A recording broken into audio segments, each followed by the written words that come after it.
অর্জন করতে পারে সেই যাকাত সম্পর্কে আলোচনা করব ইনশাআল্লাহ। ওয়া মা তাওফীকি ইল্লা বিল্লাহ আলাইহি তাওয়াক্কালতু ওয়া ইলাইহি উনীব। আল্লাহ সুবহানাহু ওয়া তাআলা বলেন পবিত্র কোরআনে সূরা হামিম সেজদা 41 নম্বর সূরার এবং সূরা জারিয়াত 51 নম্বর সূরার 19 নম্বর আয়াতে আল্লাহ সুবহানাহু ওয়া তাআলা বলেন অফি আমওয়ালিহিম হাক্কুল লিসাইলি ওয়াল মাহরুম। আল্লাহ তাআলা সূরা তাওবাতে 9 নম্বর সূরা 60 নম্বর আয়াতে বলেছেন ইন্নামাস সাদাকাতু লিল ফুকারা ওয়াল মাসাকিন ওয়া ইবনিস সাবিল ওয়াল গারিমিন আলাইহা। এরপরে একটি শব্দ বলেছেন ফি সাবিলিল্লাহ। তো ফি শব্দের অর্থ হচ্ছে মধ্যে, ফি শব্দের অর্থ হচ্ছে যে এখানেই রাখা সবচাইতে উচিত। যাকাতের 8টি খাত আছে, এই 8টি খাতের মধ্যে গুরুত্বপূর্ণ খাত হচ্ছে আল্লাহর রাস্তায়, অর্থাৎ যারা আল্লাহর রাস্তায় যুদ্ধরত আছে অথবা আল্লাহর রাস্তায় দাওয়াতরত আছে অথবা আল্লাহর রাস্তায় নিবেদিত আছে, এই জায়গায় যাকাত দেওয়াটা সর্বোত্তম। এরপরে আল্লাহ বলতেছেন সূরা জারিয়াত 51 নম্বর সূরার 19 নম্বর আয়াতে অফি আমওয়ালিহিম। এরপর আল্লাহ বলতেছেন এখানেও রাখা সবচেয়ে বেশি জরুরি। অবশ্যই রয়েছে অফি, রয়েছে আমওয়ালিহিম, তোমাদের ধন সম্পত্তিতে হাক্কুন মানে হচ্ছে হক। এই ছেলেরা সোজায় বসো, ওইভাবে বসে কেন? ওখানে বসে গল্প না। অফি রয়েছে আমওয়ালিহিম, তোমাদের ধন সম্পত্তির মধ্যে হাক্কুন হক রয়েছে, অধিকার রয়েছে। আমি আপনার ভাইও নই, আপনার আত্মীয় স্বজন কেউ নই। এখন যদি আমি যে বলি আপনার ধন সম্পত্তিতে আমার একটা ওয়ারিশ সত্ত্ব অংশ রয়েছে, আপনি আমাকে কি করবেন? লাঠি দিয়ে তাড়াবেন না মারার জন্যে? লাঠি দিয়ে তাড়াবেন, বলবেন যে বেটা তুই কোথা থেকে এসে বলিস যে আমার এই ধন সম্পত্তিতে এবং আমার এই জমি জমাতে তোর ভাগ রয়েছে, মানে তুই কে? তাই না? স্বাভাবিক বলবে তুই কে, হু আর ইউ। এইভাবে আমরা কখনোই কোনো অনাত্মীয়কে আমরা আমাদের সম্পদের ভাগ তো দিবই না, এবং আমরা কখনো তাদেরকে সেই অধিকার পেশ করতে দিব না, কারণ আসলেও তাদের কোনো অধিকার ওদের সম্পত্তিতে নেই। তাহলে অধিকার সম্পত্তিতে নেই, এখানে আল্লাহ বলতেছেন তবে রয়েছে অফি আমওয়ালিহিম, তোমাদের ধন সম্পত্তিতে হাক্কুন হক রয়েছে, লিসাইল অধিকার রয়েছে, লিসাইল ওয়াল মাহরুম বঞ্চিত এবং ফকিরদের। এখানে বলা হয় নাই যে তোমরা যে মাল সম্পদের যাকাত দাও, এই যাকাত হচ্ছে ধনীদের দিবে, ধনীরা দিবে হচ্ছে গরিবদেরকে, মিসকিনদেরকে, বঞ্চিতদেরকে, ফকিরদেরকে দিবে দয়া করে, মায়া করে না। দয়া মায়ের জিনিস এটা না। দয়া মায়ের জিনিস কি? আপনি কাউকে দান করেছেন, সাধারণ সাদাকা, টাকা পয়সা দান করেছেন, হ্যাঁ, এইগুলা হচ্ছে দয়া মায়ের জিনিস। এইগুলা আপনি কাউকে মায়া করে 500 টাকা দিলেন, করুণা করে কাউকে 1000 টাকা দিলেন, করুণা করে কাউকে 1 বস্তা চাউল দিলেন, এটা হচ্ছে আপনার করুণা, দয়া। কিন্তু আল্লাহ বলছেন না, যাকাত এমন একটা জিনিস যেটা হচ্ছে দরিদ্র, মিসকিন, বঞ্চিতদের হক, অধিকার এখানেই এটা রাখতে হবে, দিতেই হবে, by the hook and crook. আপনি যদি গরিব মিসকিনকে আপনার যাকাত না দেন, তাহলে গরিব মিসকিন আপনার কাছ থেকে অধিকার ছিনিয়ে নেওয়ার অধিকার রাখে। কথা মনে হয় বোঝেন নাই, কথা মনে হয় বোঝেন নাই। আপনি মনে করেন আপনার ওয়ারিসে সত্ত্ব দেন নাই, আপনার ওয়ারিশকে জমি দেন নাই, তো সেই ওয়ারিশ কি আপনার নামে মামলা করতে পারবে না? পারবে তো, পারবে। এবং মামলার মাধ্যমে সে আইন আছে, ফারাইজ আইন আছে না, সে আইনের মাধ্যমে সে কিন্তু তার জমি ফেরত পাবে। এখন এই যে লোকটা যে জাকাত আপনার কাছে যার জন্যে রয়েছে, ফকির মিসকিন, এটা হলো অধিকার, সে আপনার কাছ থেকে এটা স্বাভাবিকভাবে চাইবে, আপনি না দিলে দিতে বাধ্য থাকবেন। দেখবেন বাংলাদেশ সরকার গণপ্রজাতন্ত্রী সরকার, বাংলাদেশ সরকার টাকার ওপর লেখা রাখে যে ইহার বাহককে ইহা দিতে বাধ্য থাকিবে, লেখা থাকে না? চাহিবা মাত্র ইহার বাহককে দিতে বাধ্য থাকিবে। টাকার মধ্যে লেখা থাকে কিনা? থাকে। তো চাহিবা মাত্র ইহার বাহককে দিতে বাধ্য থাকিবে কেন? কারণ এই বাহক এই টাকার অধিকার রাখে। আপনি যখন তার কাছ থেকে মাল নিবেন তখন অবশ্যই তাকে টাকা দিতে হবে, চাহিবা মাত্র দিতে হবে, না দিলে সরকারি আইন লঙ্ঘন করবেন এবং গণপিটুনি খাবেন, তাই না? ঠিক যেই ব্যক্তি জাকাত পাবে তাকে আপনি দিতে বাধ্য থাকিবেন, দিতে হবে, বাধ্য থাকিবেন। যদি আপনি না দেন, সেই লোকটা আপনার কাছ থেকে ওই পরিমাণ জিনিস যতটুকু জাকাত সে প্রাপ্য জোর করে নেওয়ার অধিকার রাখে। আল্লাহ বলতেছেন হাক্কুন, অধিকার রয়েছে, লিসাইল, যারা সাইল করে, ফকির, ওয়াল মাহরুম, এবং বঞ্চিত। ফকির এবং বঞ্চিতদের কি রয়েছে? অধিকার রয়েছে ধনীদের সম্পত্তিতে। কি কয় পার্সেন্ট সম্পদের? 2.5% কি রয়েছে? হ্যাঁ, তাদেরকে জাকাত দিতেই হবে। এইটুকু মাল ওই লোকটার নয়। যতক্ষণ পর্যন্ত আপনি সেই 2.5% জাকাত, শতকরা 2.5% জাকাত না দিবেন, ততক্ষণ আপনার পুরা সম্পদ থাকবে কি? অপবিত্র, নাজাসাত। ওই সম্পদ আপনার কিয়ামতের দিন কি হবে? সর্প হয়ে দংশন করবে। আল্লাহ বলেন ইয়াউমা ইউহমা আলাইহা ফি নারি জাহান্নামা ফাতুকওয়া বিহা জিবাহুম ওয়া জুনুবুহুম ওয়া জুহুরুহুম হাযা মা কানাসতুম লিআনফুসিকুম ফাযুকু মা কুনতুম তাখনিজুন। সূরা তাওবা 9 নম্বর সূরার 34 নম্বর আয়াতে আল্লাহ বলেন ইন্নাল্লাযীনা ইয়াকনিজুনাজ যাহাবা ওয়াল ফিজ্জা, নিশ্চয়ই যাহারা স্বর্ণ এবং রৌপ্য জমা করে রাখে, টাকা পয়সা জমা করে রাখে, ওয়ালা ইউনফিকুনাহা ফি সাবিলিল্লাহ, এবং আল্লাহর রাস্তায় ব্যয় করে না, ইয়াউমা ইউহমা নার জাহান্নামা ফাতুকওয়া বিহা জিবাহুহুম ওয়া জুনুবুহুম ওয়া জুহুরুহুম, সেদিন কিয়ামতের দিন সে আগুনের জাহান্নামের আগুনের মধ্যে তাদের এই সম্পদকে পুড়ায়ে, তাদের এই স্বর্ণকে পুড়ায়ে, তাদের এই রৌপ্যকে পুড়ায়ে, এবং তাদের টাকা পয়সা দিনার দিরহামকে পুড়ায়ে তাদের পিঠের মধ্যে দাগ দেওয়া হবে, গালের মধ্যে দাগ দেওয়া হবে, বুকের মধ্যে দাগ দেওয়া হবে, সারা শরীরে দাগ দিয়ে বলা হবে হাদা মা কানাস্তুম, এই তো তোমাদের সম্পদ, হাদা মা কানাস্তুম, এই তো তোমাদের সম্পদ, বিমা কুনতুম তাকফুরুন, আর এর কারণেই তোমরা অস্বীকার করতে। আজকে এই সম্পদের কারণেই আযাব আস্বাদন করে নাও। রাসূল সাল্লাল্লাহু আলাইহি সাল্লাম সহিহ বুখারীর হাদিসে বলছেন যে যারা মালধন সম্পত্তির জাকাত দেয় না, কিয়ামতের দিন এই সম্পদগুলা পাহাড় আকার, স্তূপ আকার ধারণ করবে। যে সম্পদের মাল সম্পদের কি হয় নাই? জাকাত দেওয়া হয় নাই, সেই জাকাতের সম্পদগুলা কি হবে? পাহাড়ের মতো স্তূপ আকারে জমা হয়ে যাবে। জমা হয়ে সেদিন ওই পাহাড় থেকে বিশাল একটা অজগর সাপ বের হয়ে যাবে, সম্পূর্ণ তার সম্পদ, টেকো বিশিষ্ট একটা বিশাল অজগর সাপ হয়ে বের হয়ে আসবে। আপনারা জানেন যে অজগর সাপ শিকার করার আগে সেই প্রাণীটাকে ধরে আগে পেঁয়াজ দেয়, দেয় না?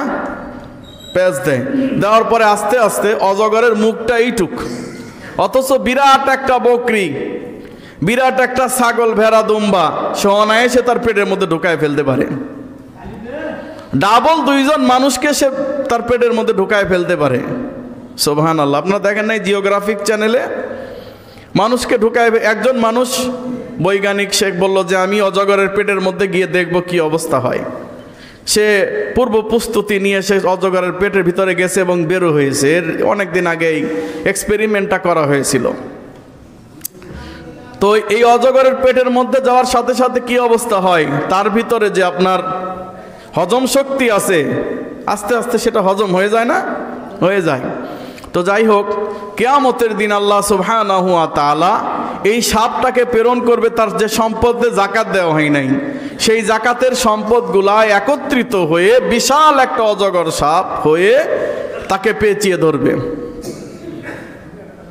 পেঁচিয়ে ধরে 2 গালে তাকে চুমা দিতে থাকবে আদর করে, নাকি? হ্যাঁ, 2 গালে দংশন করতে থাকবে।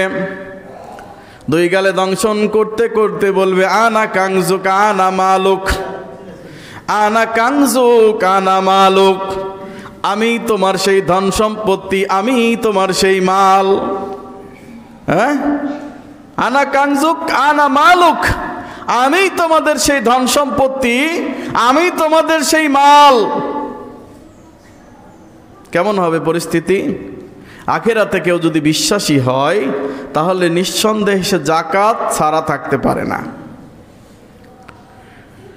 সাইয়েদানা আবু বকর রাদিয়াল্লাহু তাআলা আনহু তিনি যাকাত অস্বীকারীদের বিরুদ্ধে যুদ্ধ ঘোষণা করেছিলেন, করেন নাই? এমনকি তিনি বলেছিলেন আল্লাহর নবীর যুগে যাকাতের উট দেওয়ার সময় যে উটের সাথে রশি দেওয়া হতো, আজকে যদি কেউ বলে যে উটটা দিলাম রশি দিলাম না, তার বিরুদ্ধেও আমার জিহাদ। সুবহানাল্লাহ। ওমর বিন খাত্তাব রাদিয়াল্লাহু তাআলা বলছেন, হে আবু বকর, আপনি এটা কি বলেন? অথচ আল্লাহর নবী বলেছেন মান ক্বালা লা ইলাহা ইল্লাল্লাহ, যে ব্যক্তি বলেছে আল্লাহ ছাড়া হক কোনো ইলাহ নাই, মাবুদ নাই, তাহলে আসামা মিন্নি, সে আমাদের থেকে একেবারে নিরাপদ হয়ে গেল। মালুহু, তার ধন সম্পত্তি, ওয়া ইরজিহি, তার ইজ্জত এবং তার আত্মা প্রাণ, ও নাফসিহি, তার জীবন নিরাপদ হয়ে গেল যদি সে বলে দেয় লা ইলাহা ইল্লাল্লাহ, তাকে আর কিছু করা যাবে না। এটা আল্লাহর নবী বলেছেন, আর আপনি কি বলতেছেন? তখন আবু বকর বললেন মান ফাররাকা বাইনা সলাতি ওয়া যাকাতি, যেই ব্যক্তি সালাত এবং যাকাতের মধ্যে পার্থক্য করে আমি তার বিরুদ্ধে জিহাদ ঘোষণা করেছি। মানে আমি সালাত পড়ব, সালাত ফরজ, যাকাত না দিলেও চলে। এই লোকটা মুসলমানের কাতারে থাকতে পারবে? পারবে না। কারণ আল্লাহ তাআলা পবিত্র কোরআনে 82 বার সালাতের কথা বলেছেন এবং 82 বার যাকাতের কথা বলেছেন। কি বলেছেন? আকিমুস সালাতা ওয়া আতুজ যাকাত, আকিমুস সালাতা ওয়া আতুজ যাকাত, তোমরা সালাত কায়েম করো এবং যাকাত প্রদান করো। অতএব আল্লাহ তাআলা সালাতের সাথে সাথে যাকাতের কথা বলেছেন। অনেকে মনে করেন রমজান মাস আসলে যাকাত দেওয়া লাগে, এটা ভুল ধারণা। তবে রমজান মাসে যাকাত দিলে অন্যান্য সাদাকার একটা অন্যরকম সওয়াব আছে, সেটা আলাদা বিষয়। রমজান মাসের একটা মহত্ব আছে। কিন্তু আপনি যদি নেশাব পরিমাণ মাল 1 বছর, গচ্ছিত মাল 1 বছর পূর্ণ হয়ে যায়, সেটা যদি অক্টোবরে পূর্ণ হয়ে যায় তো অক্টোবরে দিতে হবে, নভেম্বরে পূর্ণ হলে নভেম্বরে দিতে হবে, ডিসেম্বরে পূর্ণ হলে ডিসেম্বরে দিতে হবে, জানুয়ারিতে পূর্ণ হলে জানুয়ারিতে দিতে হবে, ফেব্রুয়ারিতে পূর্ণ হলে ফেব্রুয়ারি দিতে হবে। ভাগ্যক্রমে রমজানে আপনারটা মিলে গেছে তো রমজানে দিবেন।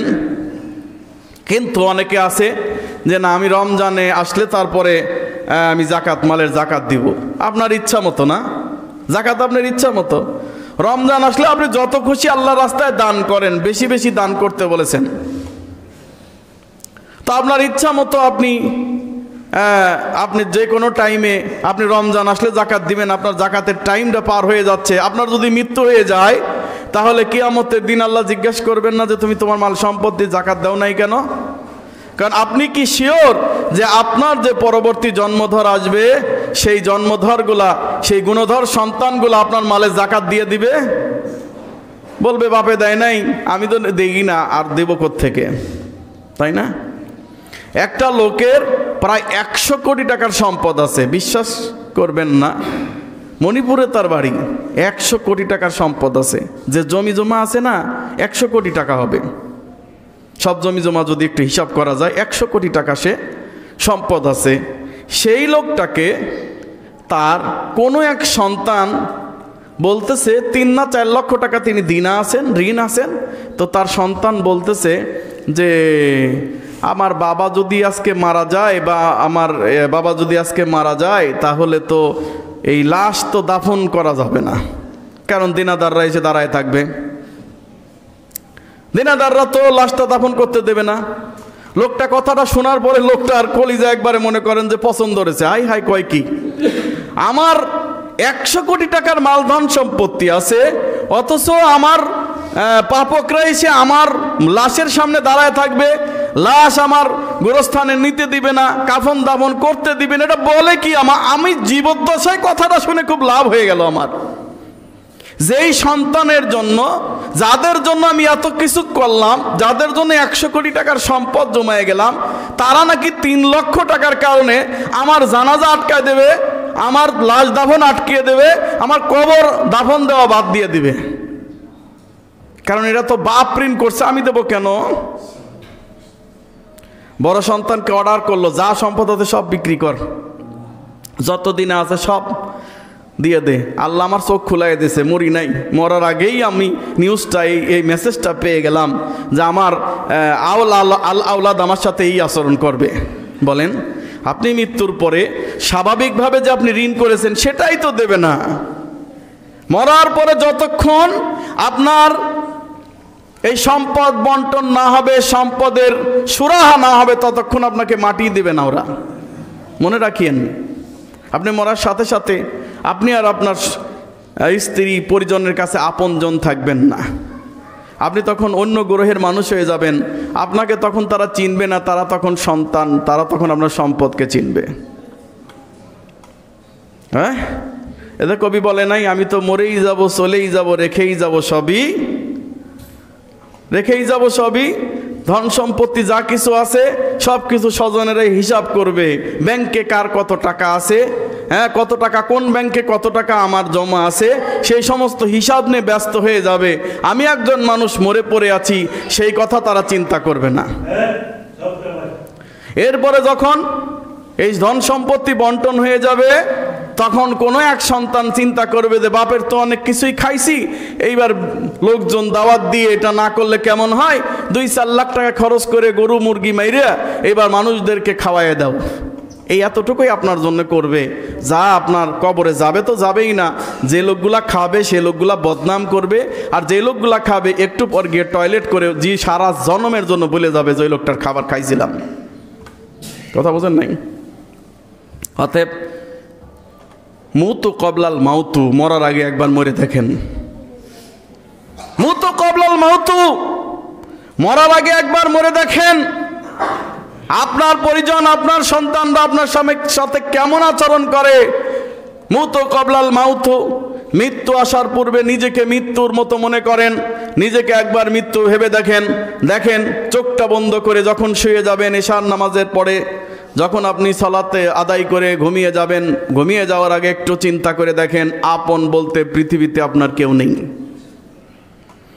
আপন বলতে আপনার পৃথিবীতে কেউ নাই। কবরে যাওয়ার সাথে সাথে আপনার আপন বলতে কেউ নাই। আপন যিনি হবেন তিনি হচ্ছেন আপনার আমল। আপনি শোয়ার আগে যে আমল করে গেছেন, আয়াতুল কুরসি পাঠ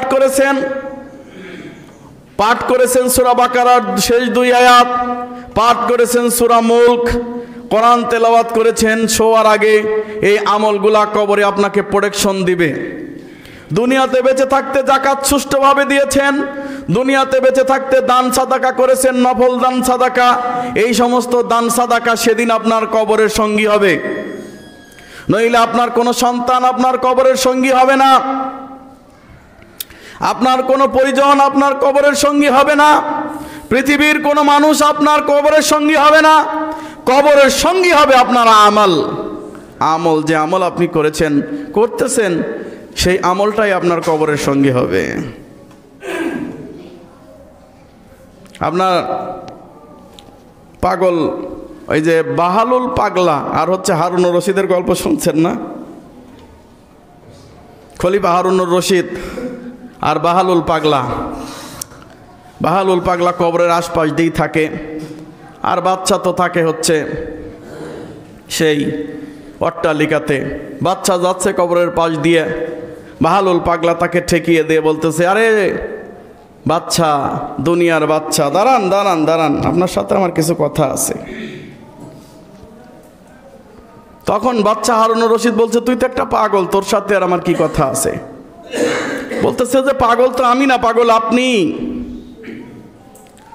পাগল তো আমি না, পাগল আপনি। কারণ আপনি যদি পাগল না হতেন তাহলে যেখানে আপনি চিরদিনের জন্য থাকবেন সেই জায়গায় না থেকে আপনি অট্টালিকায় থাকেন কেন?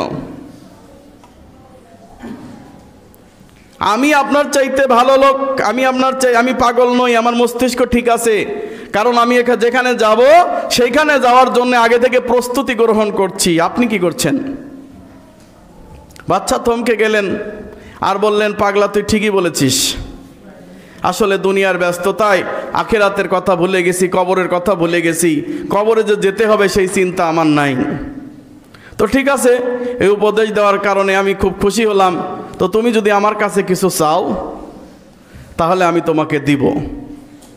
তখন বলতেছে যে তুমি বড় বাচ্চা, তুমি তো অনেক কিছুই দিতে পারো। তুমি যদি আমাকে 3টা জিনিস দিতে পারো তাহলে আমি তোমার কাছে কিছু, তুমি 3টা প্রশ্নের যদি উত্তর দিতে পারো তাহলে আমি তোমার কাছে কিছু চাইতে পারি। আচ্ছা বলো, আমি দেওয়ার চেষ্টা করব। বাচ্চা বললেন, তুমি বলো, আমি দেওয়ার চেষ্টা করব। পাগলা বাহালুল বললেন যে 1 নম্বরে আমার জীবন দীর্ঘ করে দিতে হবে, আমি যেন অনেক বছর বাঁচতে পারি, এজন্য আমাকে তুমি আমার জীবনটা বাড়ায় দাও। বলতেছে যে না, আমি তো এটা পারবো না, এটা অপারগ, এটা আমার পক্ষে সম্ভব, এটা তো আল্লাহর কাম, এটা বান্দায় কেমনে করবে। ঠিক আছে, তুমি এটা পারবে না। 2 নম্বরে তুমি আমার জান্নাতে যাওয়ার ব্যবস্থা করে দাও। আমি যে জান্নাতে যাব, কনফার্ম জান্নাতে যাব, এটা তুমি আমাকে বলে দাও। বলছে এটাও সম্ভব না যে তুমি জান্নাতে যাবে কিনা, আমি এটা বলতে পারি না। কবরের আযাব থেকে মুক্তি পাওয়ার জন্য আমাকে ব্যবস্থা করে দাও। বলতেছে না, এটাও আমার পক্ষে সম্ভব না। তাহলে কিসের বাচ্চা তুমি? তুমি তো বাচ্চা নাও, তুমি তো বাচ্চা নাও, তুমি একটা গোলাম, গোলামের বাচ্চা, গোলাম, তুমি বাচ্চা নাও। তো তুমি যখন বাচ্চা নাও, গোলাম, আমার মতো সাধারণ মানুষ, তোমার কাছে আমার কি চাওয়ার আছে? কিচ্ছু চাওয়ার নাই। কথা বোঝেন নাই? ওই যে বলে না যে সকালবেলার বাচ্চা, বিকেল বেলার ফকির। তুতিল মুলকা মিম্মান তাশা ওয়া তুইজ্জু মান তাশা ওয়া তুযিল্লু মান তাশা বিয়াদিকাল খায়র। আল্লাহ কি বলেন? তুতিল মুলকা মিম্মান তাশা, আল্লাহ যাকে ইচ্ছা রাজত্ব দান করেন, যাকে ইচ্ছা মুলক দান করেন। ওয়া তুইজ্জু মান তাশা, আল্লাহ যাকে ইচ্ছা ইজ্জত দান করেন। ওয়া তুযিল্লু মান তাশা, আল্লাহ যাকে ইচ্ছা লাঞ্ছিত করেন। সকালে কাউকে বাচ্চা বানিয়ে বিকেলে আল্লাহ ফকির বানাইতে পারেন কি পারেন না? পারেন। আল্লাহ যতদিন চাইবেন ততদিন আওয়ামী লীগ ক্ষমতায় থাকবে, আপনি কিছুই করতে পারবেন না। বলবেন আপনি আওয়ামী লীগের দালাল নাকি? জি না, ভুল মনে করেন। যতদিন আওয়ামী লীগকে আল্লাহ তাআলা ক্ষমতায় রাখবেন আপনি নামাইতে পারবেন না, যতই চেষ্টা করেন। আবার যখন বিএনপি আসবে, আল্লাহ যাকে যতদিন পর্যন্ত ক্ষমতায় রাখবেন আপনি নামাতে পারবেন না। এটা আল্লাহর ইচ্ছা। তবে আল্লাহ তাআলা সময় দেন যে দেখি তুই বান্দা কি করিস।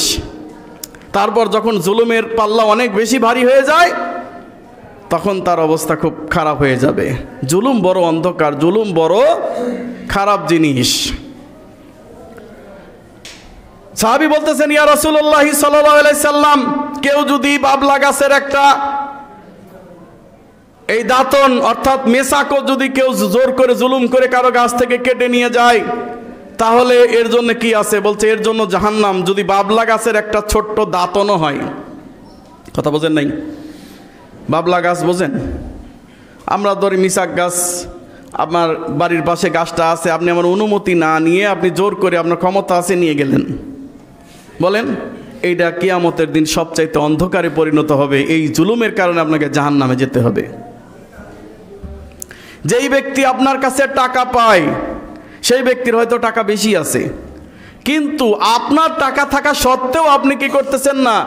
বাকিতে খাচ্ছেন কিন্তু সেটা আপনি দিচ্ছেন না।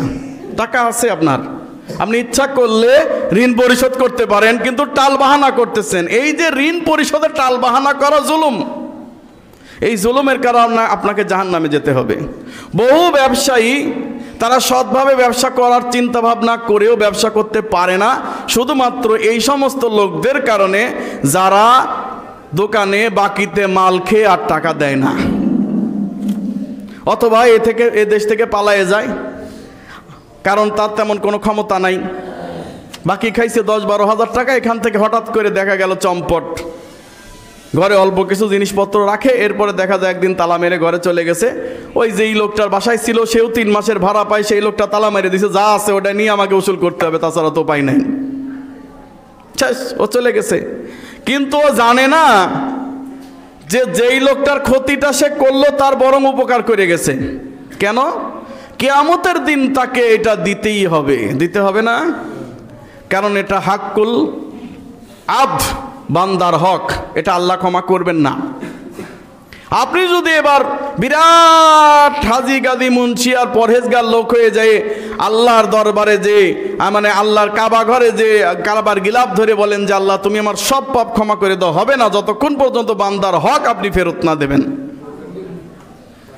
আপনি যে আমলগুলা করছেন সব ঠিক আছে, কিয়ামতের দিন সেই আমলগুলার থেকে আপনাকে সেই পরিশোধ করা হবে। অমকের টাকা পেত, অমকের ধন সম্পদ আত্মসাৎ করেছিলে, এইবার সেই সম্পদ দিতে দিতে তার আর কিছুই থাকবে না, অতএব সে জাহান্নামে চলে যাবে।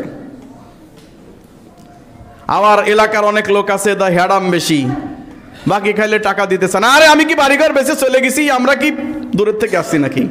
ভাবটা এমন যে জমিদার, হ্যাঁ ও দিতে পারে, দিবে না কেন? মনে মনে চিন্তা করে বেটা ঠকাইছি। আসলে ও যে নিজে ঠকেছে ও বুঝতে পারতেছে না, ও নিজে যে ঠকেছে ও বুঝতে পারতেছে না, ও মনে করতেছে যে আমি ওরে ঠকায় ফেলছি। না ভাই, আপনি ওকে ঠকাননি, আপনি নিজে ঠকে গেছেন। কারণ কিয়ামতের দিন যেদিন দিতে হবে সেদিন কোনো দিনার দিরহাম থাকবে না, সেদিন কোনো টাকা পয়সা থাকবে না, সেদিন আপনার আমল থেকে কেটে কেটে দিতে হবে। আপনি হজ করেন, আপনি উমরা করেন, আপনি 5 ওয়াক্ত সালাত আদায় করেন, আবার মানুষের আমানতে খেয়ানত করেন, মানুষ পেলে সেটা আপনি দেন না আপনার সামর্থ্য থাকা সত্ত্বেও, তাহলে কিয়ামতের দিন ওই আপনার আমলনামা থেকে কেটে কেটে ওই প্রাপককে দিয়ে দেওয়া হবে। প্রাপক যদি জালেমও হয়, প্রাপক যদি গুনাহগারও হয়, ওই ব্যক্তি আপনার আমল পেয়ে একবারে এক্সট্রা আমলটা পেয়ে ও জান্নাতে চলে যাবে। কারণ কি? কারণ ও তো পেত, আপনি ওর উপর জুলুম করেছেন, তাহলে আপনার এত সুন্দর আমল তার কাছে চলে গেল, আপনি এটা চান? দুইটা জিনিস মনে রাখবেন, এটা পৃথিবীর অন্য কেউ ক্ষমা করতে পারে না, মানে আল্লাহ তাআলা এটা ক্ষমা করেন না, পৃথিবীর মানুষই পৃথিবীর মানুষকে ক্ষমা করলে পারে। এক নম্বর হচ্ছে গীবাত, যার গীবত করেছেন, যার পরসমালোচনা করেছেন, হ্যাঁ গীবাত চর্চা করেছেন, ওই লোকটার কাছ থেকে ক্ষমা না চাওয়া পর্যন্ত আল্লাহ আপনাকে ক্ষমা করবেন না, এর কোনো ক্ষমা নাই। আপনি যা করেছেন, যেই ব্যক্তির গীবত করেছেন ওই ব্যক্তিকে আপনি সুবিধা করে দিয়েছেন, ওই ব্যক্তির গুনাহ মাফ হয়েছে, আপনার আমলনামা কেটে ওই লোকটার কাছে যায়, অটোমেটিক জমা হয়ে গেছে। ওই যে গীবত করছেন, এই কারণে ওর আমলনামা কেটে ওর কাছে যায়, অটোমেটিক জমা হয়ে গেছে। তাই তো সলফে সালিহিনরা কেউ যদি কেউ শুনতো কারো নামে কেউ গীবত করেছে, আমার নামে কেউ গীবত করেছে, তার কাছে হাদিয়া পাঠিয়ে দিত, টাকা পয়সা পাঠিয়ে দিত, উপঢৌকন পাঠিয়ে দিত, আপনি আমার উপকার করেছেন, আপনার আমলনামা দিয়ে আমাকে সহায়তা করেছেন। কথা বোঝেন নাই? আপনি যে ইবাদত বন্দিগি করতেছেন, ওই লোকটার গীবত করার কারণে ওই ইবাদত বন্দিগির সওয়াব যে ওই ব্যক্তির উপর পড়তেছে। ইমাম শাফি রাহিমাহুল্লাহ বলেন, আমি যদি গীবত করাকে বৈধ মনে করতাম তাহলে আমি আমার পিতামাতার গীবত করতাম। কেন? আমার পিতামাতা যেন আমার আমলটা যায় পায়। সুবহানাল্লাহ। বুঝেন নাই? যেহেতু এটা গীবত জায়েজ নাই, তাই আমি এটা করি না। তো ভাই এবং বন্ধুগণ, এই যে আপনার সামর্থ্য থাকা সত্ত্বেও যদি আপনি টালবাহানা করেন, তাহলে আপনাকে পরিণাম খুবই খারাপ হবে, আপনার আমলনামা কেটে আপনাকে জাহান্নামের মধ্যে নিক্ষেপ করা হবে, তাই সাবধান হয়ে যান। আর যদি কারো একান্তই সমস্যা থাকে, বলবেন দোকানদারের কাছে, ভাই আমার অনেক সমস্যা, আমি দিতে পারতেছি না, আমাকে সময় দেন। সময় দিলেও হয়তো টাকা আপনি দিতে পারবেন না, তাহলে আপনি তার কাছে গিয়ে ক্ষমা চান যে আমাকে কিছু মাফ করে দেন, আমি আপনার দেনাটা দিয়ে দেই। অথবা ব্যবসায়িক যদি মনে করে যে আমি তার পুরোটা মাফ করে দিলাম, যেহেতু আসলেই সে সমস্যা, আল্লাহ তাআলা কিয়ামতের দিন তার জন্য পথ সহজ করে দিবেন। বলেন সুবহানাল্লাহ। যারা যাকাত দেয় না তারা মুশরিক। আমার কথা আল্লাহ বলতেছেন। এই দেখেন, সালাত এবং যাকাত আর নেশাদ দ্রব্য, এই তিনটা জিনিস একে অপরের সাথে এমনভাবে জড়িত যে সালাত পড়ে না সেও মুশরিক হয়ে যায়। কারণ মুসলিম বান্দা এবং কাফের মুশরিকের মধ্যে পার্থক্য কি? সালাত তরক করা। যে সালাত পড়ে না সে কাফের, এক কথাই শেষ। আবার যে যাকাত দেয় না সে মুশরিক। আপনারা যে সালাত পড়ে না সে কাফের, তার হাদিস সহিহ মুসলিমে পান নাই, সহিহ বুখারীতে পান নাই, পেয়েছেন, এখন দলিল দেওয়ার সময় নাই। তবে এটা আপনারা সবাই জানেন যে সালাত আদায় করে না সে কি হয়ে যায়? কাফের হয়ে যায়, মুশরিক হয়ে যায়। এখন দ্বিতীয় নাম্বার দলিল হচ্ছে যে আপনি হঠাৎ নতুন করে বললেন যে এই ব্যক্তি যাকাত দেয় না সে কি করে মুশরিক হয়। আমার কথা নয়, আল্লাহ কোরআনে বলছেন। হামিম সূরা 41 নম্বর সূরা 3 এবং 4 নম্বর আয়াতে আল্লাহ বলেন, ওয়াইলুল লিল মুশরিকিন আল্লাযীনা লা ইয়াতুনা যাকাত। মুশরিকদের জন্য আফসোস, মুশরিকদের জন্য আফসোস, মুশরিকদের জন্য আফসোস। লা ইয়াতুনা যাকাত, তারা তাদের মালে যাকাত দেয় না। তো মুশরিকরা যাকাত দেয় না, এই কথা আমরা সবাই জানি কি জানি না? এখন যদি এই বাংলাদেশ ইসলামিক স্টেট হয়ে যায়, ইসলামী অনুশাসন অনুযায়ী চলে, তাহলে যাকাত দেওয়া প্রত্যেকটি নাগরিকের জন্য অপরিহার্য। সরকার থেকে আপনাকে ফোর্স করা হবে কি হবে না? হবে। কিন্তু যদি কোনো কাফের মুশরিক থাকে তাকে যাকাতের জন্য ফোর্স করা হবে না। হবে কি? হবে না। কারণ সে জিজিয়া কর দিতে বাধ্য থাকবে, ট্যাক্স, সরকারকে ট্যাক্স দিতে বাধ্য থাকবে। কিন্তু মুসলমানের কোনো ট্যাক্স থাকবে না, মুসলমান যাকাত দিতে বাধ্য থাকবে। তাহলে যেই ব্যক্তি মুসলমান তার জন্য যাকাত দেওয়া বাধ্যতামূলক, যেই ব্যক্তি কাফের মুশরিক তার জন্য ট্যাক্স, ইসলামী জিজিয়া কর দেওয়া বাধ্যতামূলক। তাহলে আল্লাহ তাআলা ঠিক বলেছেন তো, আল্লাযীনা লা ইয়াতুনা যাকাত ওয়াইলুল লিল মুশরিকিন, মুশরিকদের জন্য দুর্ভোগ, মুশরিকরা যাকাত দেয় না। বুঝছেন? তাহলে যেই ব্যক্তি যাকাত দেয় না সে কি হয়ে যায়? মুশরিক হয়ে যায়। আপনার সম্পদের যাকাত আপনাকে দিতেই হবে। সম্পদের 2.5%, 100 টাকায় 2.5 টাকা যাকাত দিতে হবে। কথা বুঝতে পারছেন? আল্লাহ সুবহানাহু ওয়া তাআলা আরো বলেন সূরা তাওবাতে, খুয মিন আমওয়ালিহিম সাদাকা তুতাহিরুহুম ওয়া তুযাক্কিহিম বিহা ওয়া সাল্লি আলাইহিম ইন্না সালাওয়াতাকা সাকানুল লাহুম। হে নবী, আপনি তাদের অর্থ ধন সম্পত্তি থেকে যাকাত উসুল করুন। এই যাকাত, এই সাদাকা কি হবে? তুতাহিরুহুম, তাদেরকে পবিত্র করবে, তাদের ধন সম্পদ পবিত্র হবে। ওয়া তুযাক্কিহিম, এবং তাদের আত্মিক উন্নতি ঘটবে। ওয়াসাল্লি আলাইহিম, হে আল্লাহর রাসূল, যখন তারা আপনার হাতে যাকাত দিবে, আপনার প্রতিনিধিদের হাতে যাকাত দিবে, ওয়াসাল্লি আলাইহিম, আপনি তাদের জন্য দোয়া করেন, রহমতের দোয়া করেন, মাগফিরাতের দোয়া করেন। আল্লাহুম্মা সাল্লি আলাইহি, আল্লাহুম্মা বারিক আলাইহি। যখন আল্লাহ নবীর হাতে কেউ যাকাত দিতেন, আল্লাহ নবী সাল্লাল্লাহু আলাইহি সাল্লাম তার জন্য দোয়া করতেন, আল্লাহুম্মা সাল্লি আলাইহি, আল্লাহুম্মা বারিক আলাইহি। আল্লাহ তাআলা আপনার উপর রহমত বর্ষণ করুন, ও বারিক আলাইহি, এতে বরকত দান করুন। বলেন সুবহানাল্লাহ। যাকাত দিলে সম্পদ কমে না ভাই, কমে না, বরং বাড়ে। কিন্তু আমরা এটা বিশ্বাস করি না। শয়তান এটা আমাদেরকে বিশ্বাস করতে দেয় না। শয়তান চায় আমাদেরকে দারিদ্র্যের ভয় দেখাতে। বলে তুমি যদি এটা দিয়ে দাও তো তোমার শেষ হয়ে যাবে, তুমি দরিদ্র হয়ে যাবে। শয়তান এটার ভয় দেখায়। আর আল্লাহ সুবহানাহু ওয়া তাআলা বলছেন সূরা রুমে, ওমা আতাইতুম মির রিবা লিয়ারবু ইনদাল্লাহ, যেই ব্যক্তি মালে সুদে লাগায়, টাকা সুদে লাগায়, মনে করে যে অনেক টাকা বেড়ে যাবে, 1000 টাকায় 100 টাকা, তাই না? আবার কোনো কোনো জায়গায় 1000 টাকায় 200 টাকা এরকম সুদ। সুদ বাড়তে বাড়তে আসলের চাইতে ডাবল হয়ে যায়, যায় কি যায় না? তখন সে আসল পড়ে থাক, সুদই পরিশোধ করতে করতে তার জীবনে সুদের চক্রের মধ্যে চলে যায়। আদআফান মুদআফা, চক্র বৃদ্ধি হারে সে সুদ খেতে থাকে। আর এই সুদের ব্যবসা যারা করে, সুদের সাথে যারা জড়িত, তারা মহাজন নামে পরিচিত ছিল, সুদখোর নামে আগে পরিচিত ছিল। 11 জন সুদখোরের নাম যদি কেউ লিখে কোনো গরুর গায়ে পোকা হয়েছে, তাহলে সেই গরুর গলায় যদি ঝুলিয়ে দিত, সেই পোকা চলে যেত। এটা কোরআন হাদিসের কথা না, এটা বাস্তব, আমরা দেখেছি, প্র্যাকটিক্যাল। আমাদের দেশে ছিল সুইদি আফজাল নামে একটা লোক, আরও 10 জন সুদের মানুষ যারা সুদ খেত, মহাজনী সুদ, এই সুদখোরদের নাম লিখে আমরা গলায় টানায় দিতাম, তো গরুর থেকে সেই পোকা চলে যেত। এত নিকৃষ্ট সেই সুদ, যেই সুদকারীদের নাম শুনে পোকা পর্যন্ত থাকে না। আর মানুষ সেই লোকের সাথেই বসবাস করে, মানুষ সেই লোকের এই সম্মান দেয়, মানুষ সেই লোকের এই সালাম ঠুকে। ব্যাংকে গিয়ে তাদেরকে স্যার স্যার বলে, লজ্জাও করে না, শরমও করে না। অথচ এরা সেই এখন আপডেট ডিজিটাল সুদখোর, সুদের মহাজন। এই ডিজিটাল সুদের মহাজনদেরকে এখন আর মহাজন সুদখোর বলা হয় না, ওদেরকে বলা হয় স্যার। বাড়িতে এই সমস্ত ডিজিটাল সুদখোরের প্রতিনিধিরা আসলে তাদেরকে চেয়ার পেতে বসতে দেওয়া হয়, ঠান্ডা বাতাসে তাদেরকে বসতে দেওয়া হয়, শরবত দেওয়া হয়, তাদেরকে কত না আপ্যায়ন করা হয়। স্যার যদি আমার লোনটা পাস করতেন তাহলে কতই না ভালো হতো। অথচ রাসূলুল্লাহ সাল্লাল্লাহু আলাইহি ওয়াসাল্লাম 1400 বছর আগে বলে গেলেন, ওয়া ইন্নার রিবা, নিশ্চয়ই সুদ, নিশ্চয়ই সুদ। এর শেষ পরিণতি হচ্ছে নিঃস্বতা। একজন ব্যক্তিকে একেবারে নিঃস্ব করে দিবে এই সুদ, করবেই।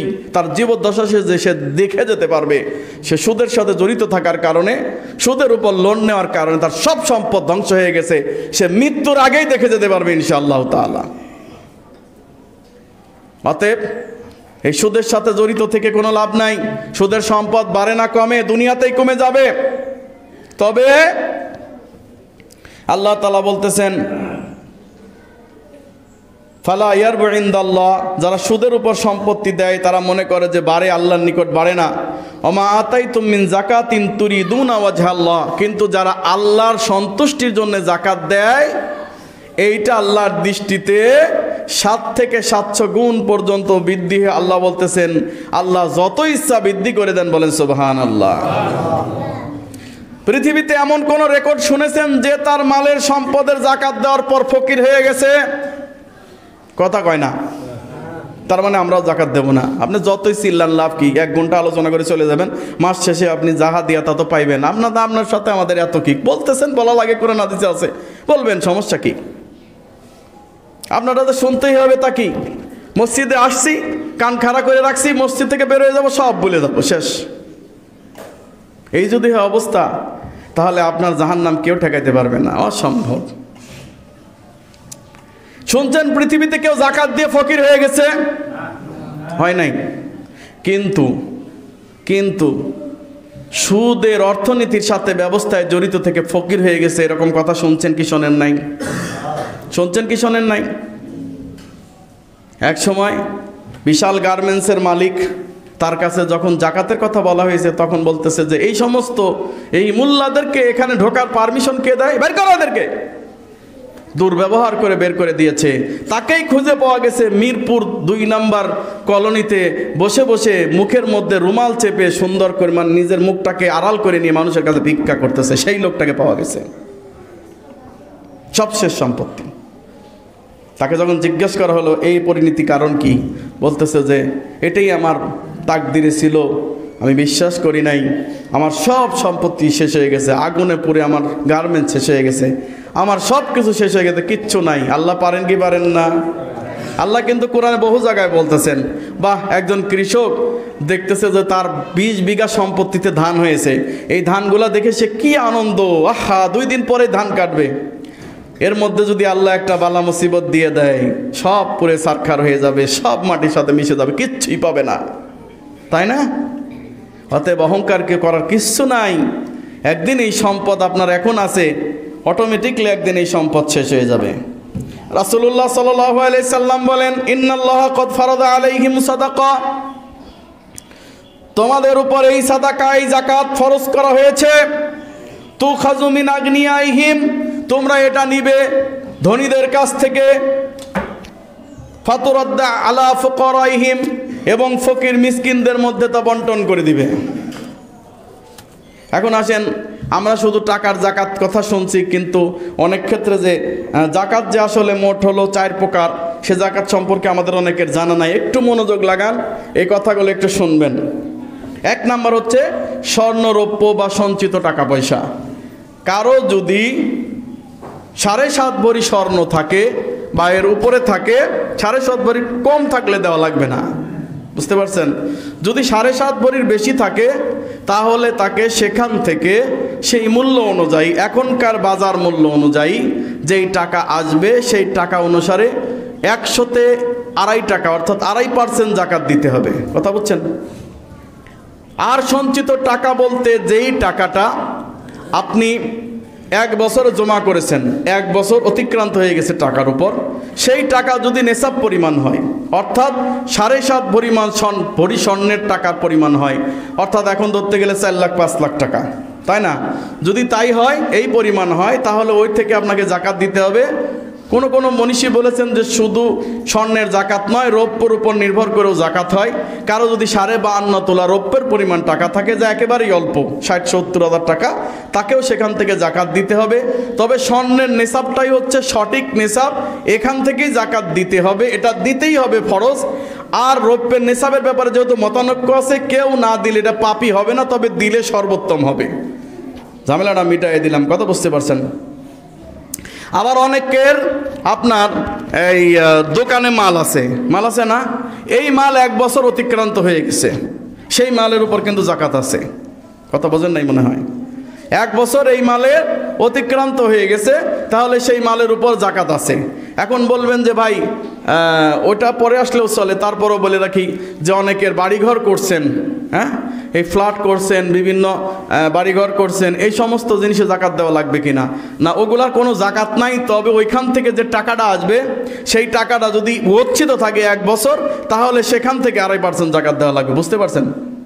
2 নাম্বার আসেন ব্যবসায়রত সম্পদ। সেটা বললাম যে ব্যবসায়রত সম্পদ যেটা আছে, সেটা হোক মেশিন, টুলস, অথবা খাবার, অথবা এমন কিছু যেগুলো নষ্ট হয় না 1 বছরের ভিতরে, সেই খাবারগুলা 1 বছরের ভিতরে আছে, সেটা যদি 1 বছর পার হয়ে যায়, তাহলে সেখান থেকে আপনাকে যাকাত দিতে হবে। 3 নাম্বার হচ্ছে উৎপন্ন ফসল, অর্থাৎ এটাকে বলে ওসর।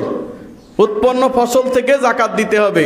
কাঁঠালের কোনো যাকাত নাই, তরি তরকারির যাকাত নাই, অন্য ফল ফসলাদি যা আছে যাকাত নাই।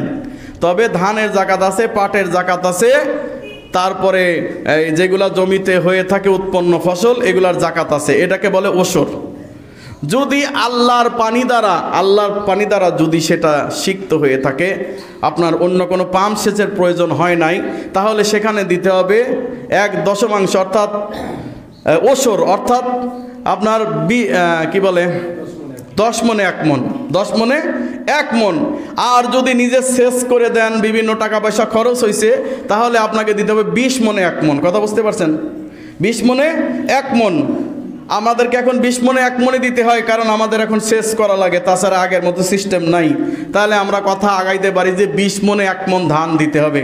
এখন যদি 20 মণে 1 মণ ধান আপনি না দেন, তাহলে পুরোটা হারাম হয়ে যাবে। যদি ওই 20 মণে 1 মণ নেওয়ার মতো পৃথিবীর কোনো লোক না থাকে, তাহলে পানির মধ্যে ভাসায় দিয়ে আসেন, কোথাও ফেলে দিয়ে আসেন, পশু পাখি খেয়ে নেবে। হজরতে উমর বিন আব্দুল আজিজ, যাকে বলা হয় দ্বিতীয় ওমর, তিনাকেও কিন্তু খোলাফায়ে রাশেদিনের অন্তর্ভুক্ত করা হয়। এই উমর ইবনুল আব্দুল আজিজের আমলে এত বেশি আলহামদুলিল্লাহ যাকাতের সিস্টেমটা সুন্দর চালু হয়েছিল যে তখন যাকাত নেনেওয়ালা কোনো মানুষ পাওয়া যায় নাই। জাকাতের সিস্টেম এমনভাবে চালু হয়ে গেছে, অথচ তখন কোনো ইন্ডাস্ট্রি ছিল না, কোনো মিল ফ্যাক্টরি ছিল না, ওই রকম অর্থনৈতিক খুব প্রবৃদ্ধিও ছিল না, কিন্তু মানুষ জাকাত দিত ঠিক মতো। এই জাকাত ঠিক মতো দেওয়ার কারণে তার আমলে জাকাত নেওয়ার মতো কোনো মানুষ খুঁজে পাওয়া যায় না। একটা লোক 3 দিন ধরে জাকাতের মাল মাথায় নিয়ে ঘুরতেছে, লোক পায় না।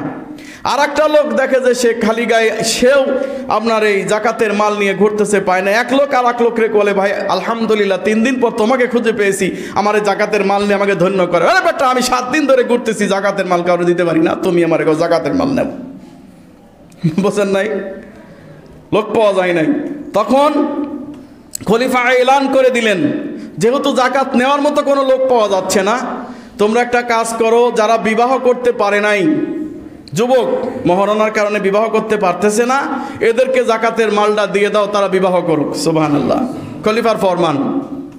পরে জাকাত দিয়ে বিয়ের ব্যবস্থা করা হলো। এবার বলতেছে আরো মেলা মাল লইছে বাইতুল মালে জমা, এখন পর্যন্ত এই মাল নেওয়ার মতো কাউকে পাওয়া যাচ্ছে না। তখন খলিফা এলান করে দিলেন, প্রত্যেকটি পাহাড়ে পাহাড়ে, প্রত্যেকটি নদীর কিনারে কিনারে গিয়ে সমস্ত ফসল ফেলে রাখো, এই খাবার ফেলে রাখো, তাহলে আল্লাহর যে পশু পাখিগুলো আছে প্রাকৃতিক, তারা যেন খায়। তিনি একদিন ঘোষণা করলেন, শুনে রাখো ওমর ইবনুল আব্দুল আজিজ, আমি যদি মারা যাই আর এই আমার দেশের কোনো কুকুর যদি না খেয়ে মারা যায়, কিয়ামতের দিন আল্লাহর কাছে এর জবাব দিয়ে আমি করতে পারবো না। সুতরাং আমার দেশের কোনো একটা বনু আদম যেন না খেয়ে মরে, না খেয়ে যেন কেউ না মরে। অথচ দেখেন ফিলিস্তিনের দিকে তাকায় দেখেন, আসলে আমাদের বুকে আঘাত করা হচ্ছে, আমাদের বুকে গুলি করা হচ্ছে। সেহরির টাইমে 36 জন গুলি করে মারছে, 36 জনকে ফিলিস্তিনে গুলি করে পাখির মতো হত্যা করেছে। কারণ ওরা দেখাতে চায় তোদের পবিত্র রমজান মাস আমরা পবিত্র রাখতেছি। দ্বারা